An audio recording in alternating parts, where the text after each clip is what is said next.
Just 6 days until what could be a historic presidential debate. It will be, don't you think? And this Sunday night, we will have a special edition of the Kelly File, live with a complete preview of what to expect when Hillary Clinton and Donald Trump face off for the first time at Hofstra. I'm looking forward to this. Then, after the debate on Monday night, tune into the live Kelly File at 11 o'clock, right after the debates, with a complete wrap-up and analysis you won't see anywhere else with all your favorite guests.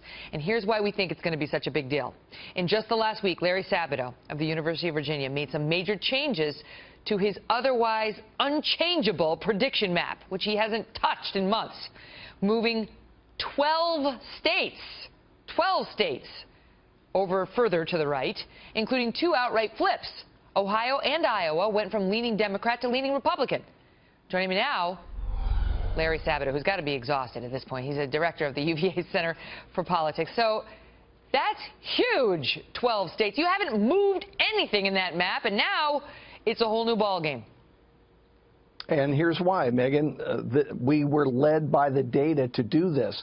Hillary Clinton had maintained leads that were either small or large in all of those states really since the summertime. And then we all know it was expanded after the convention, but she's had a couple of rotten weeks. And either she's fallen back, depending on the state, or Donald Trump has gone up, or some people think Democrats just don't want to respond to the polls. But very clearly, the polls had changed, and they changed enough in Ohio to lean it to Trump, and Iowa, just about everybody agrees that is Trump's strongest swing state, so we lean that to Trump as well. But I think the real story here is Florida, North Carolina, and Nevada.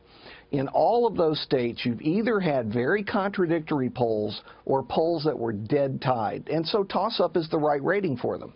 And there was a poll out just today from Monmouth putting her up 5 points over Trump in Florida.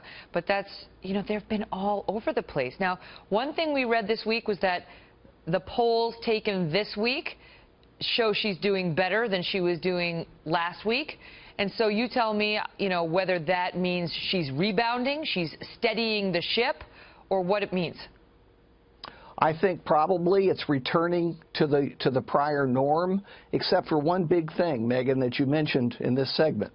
100 million people are going to watch this debate on Monday night, more than have watched any debate in American history. So that's a reset button, potentially, depending on what happens, and there isn't a soul in the country who knows what's going to happen. Well, and that's the thing, is it's like, maybe it'll be exciting. It would be exciting just to watch, but query what the candidates will do under that kind of pressure. They're only human beings, They might not want to throw any real hard punches because they don't want to upset what is a tight race. Any predictions before I let you go? I think basically the supporters of both will be strengthened, and people mainly tune into debates to cheer for their side.